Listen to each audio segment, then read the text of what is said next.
Hello all of you beautiful people, Jules here for Whatculture.com. And you know what, my friends, crime does not pay. Or maybe it does, because these films have just taught me how to rob a bank and I'm totally gonna do it now. Oh, shame that they got banned along the way, but still, let's take a look at them. As I'm Jules, this is Whatculture.com, and these are 8 movies that were banned for telling you how to commit a crime. Want to stay safe online and save big? Get up to 76% off a 2-year NordVPN plan, plus 4 months free and up to a $50 Amazon gift card. Just scan the QR code or click the link in the description and it's all yours. Number 8. Animal Cruelty, The Abyss. James Cameron's The Abyss features a memorable scene where Hippie's pet rat is submerged in liquid oxygen, whereby it's demonstrated that the rodent can survive immersed in the liquid because of the oxygen content, despite Hippie's protests. The scene was nevertheless cut out of the UK version of the film due to the British Board of Film Classification having strict rules against depicting the crime of animal cruelty in films, because we are a nation of animal lovers after all. Though this rule is typically reserved for egregious instances such as cannibal holocaust where real animals were killed on screen without necessity, in the case of The Abyss, it was deemed that an impressionable person would watch this scene and then try and imitate it by drowning their own pet rodent. The scene isn't particularly pleasant at all considering how anxious the rat seems, and it goes on for a solid minute of full lingering glances at the rodent scrambling around the confined liquid space, but even so, the BBFC were rather erring on the side of caution here.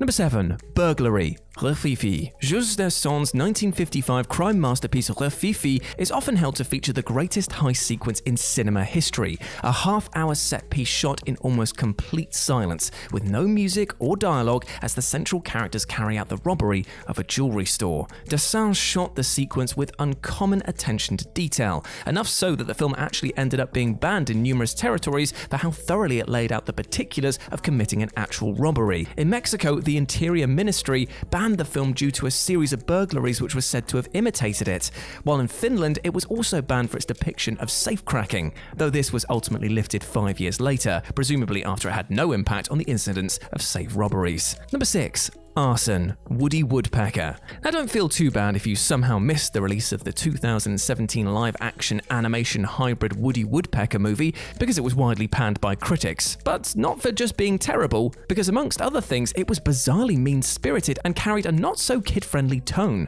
One of the film's primary villains is Vanessa, who with her partner Lance plans to build a luxurious home in the woods with little care for the wildlife already living there, and so Woody launches a scheme to stop them, which in one scene sees the woodpecker tamper with the gas supply to their RV, eventually causing it to explode with Vanessa inside. Now, because this is a cartoonish movie, of course, Vanessa doesn't have any lasting damage beyond comically singed hair. But given that the scene lingers on Woody messing with the RV's stove, the BBFC evidently felt that it constituted dangerous, imitable behavior to children or other parties. The fact that the scene doesn't show any realistic consequences from blowing up an RV likely impacted their decision, resulting in 58 seconds being cut from the film's UK release. But bizarrely, the film where Woody electrocutes Lance was not cut. Weird. Number 5. Carjacking, Robocop II. The BBFC is back again and put the scissors this time to Robocop II during its original theatrical release, making 9 cuts of violence amounting to 31 seconds and removing a further 4 seconds for the subsequent VHS release. In this case, the objectionable content was taken from the film's opening scene, where a criminal is shown breaking into a car by sliding a blade beneath the window and triggering the unlocking mechanism. Given that the demonstrated method is relatively legitimate, as car thieves will often use a thin metal rod called a Slim Jim to reach the mechanism, the BBFC felt that depicting it could result in a wave of car thefts across the UK. This isn't to forget the scene's context within the movie itself though, being part of a satirical faux commercial for a fictional anti-carjacker device called the Magnavolt, which shocks car thieves to death. Number 4. Train surfing, Thomas and the Magic Railroad. Nobody but the most hardcore Thomas the Tank Engine fanatics will ever remember Thomas and the Magic Railroad, the 2000 big screen adventure starring, bizarrely enough, Alec Baldwin, Peter Fonda, and Mara Wilson. In addition to being thoroughly savaged by critics, the film had one sequence edited when it later premiered on the Australian TV channel Playhouse Disney.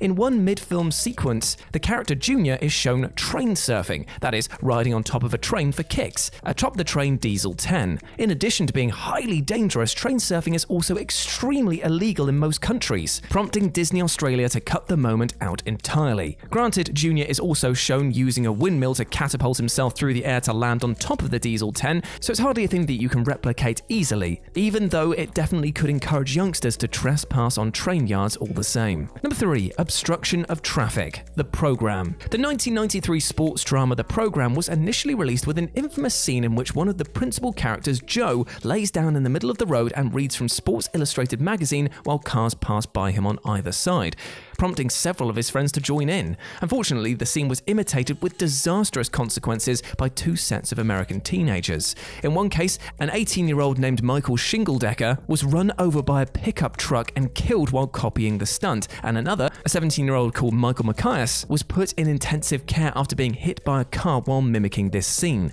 Between the harmful potential and the fact that obstructing traffic will in the very least get you arrested in real life, Buena Vista decided to cut the scene from almost all home video versions, save only for the Hong Kong Laserdisc and Australian DVD releases. Number 2. Breaking and Entering. Terminator 2 Judgment Day. So James Cameron caught the ire of the BBFC this time for a seemingly more innocuous scene from Terminator 2 Judgment Day, where Sarah Connor fashions a lockpick out of a hair clip and uses it to unlock both her restraints and the door sealing her in at the state hospital. Cameron lingers on Connor as she picks the door lock, which has an added air of authenticity given that Linda Hamilton actually learned to pick locks prior to shooting the scene. As Cameron himself explains on the film's DVD commentary, the BBFC's original 15-rated VHS release actually cuts 8 seconds of footage showing Sarah picking the lock out of concern that it would inspire mischievous viewers to try it for themselves. Thankfully, all future home video releases restored the footage, presumably given that British home invasions didn't suddenly spike in the wake of T2's release. And number 1, Government Insurrection. The Testament of Dr. Mabuse. Fritz Lang's 1933 crime thriller The Testament of Dr. Mabuse is focused on the titular criminal mastermind who, while incarcerated in an asylum, writes a megalomaniacal manifesto promoting crime and terrorism, which is then enacted by his supporters on the outside. It's generally accepted that Lang was using Mabuse as a proxy for the Nazi agenda, with the Doctor's insane creed even paraphrasing Hitler's 1925 book Mein Kampf in parts. So much so that the German Minister of Propaganda, Joseph Goebbels, swiftly banned the film. Given that the film is focused on a small group led by Inspector Lohman fighting back against Mabuse's tyrannical plans, Goebbels' official reason for the ban was because it showed an extremely dedicated group of people are perfectly capable of overthrowing any state with violence, and therefore presented criminal acts so detailed and fascinating that they might tempt copycats. Basically, Goebbels was terrified that the film's anti-authoritarian overtones would inspire an insurrection, which one way or another, even if it is against the Nazi regime, is technically a crime, and so went about burying it as aggressively as possible. Still didn't turn out well for you though, mate, did it?